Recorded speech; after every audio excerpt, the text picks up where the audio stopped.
আপনারা অবগত আছেন গত 16 বছর এই স্বৈরা শাসক ফ্যাসিবাদ অত্যাচারী জালিম বাদশা তার কবলে ছিল।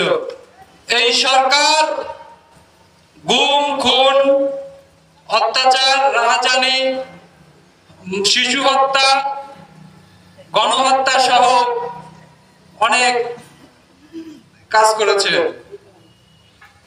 এজন্য আমি বলতে চাই আমরা এক সরকারকে বাংলার জমিন থেকে তাড়িয়েছি, আমরা আর কোন ফ্যাসিবাদ সরকার এই বাংলার জমিনে দেখতে চাই না।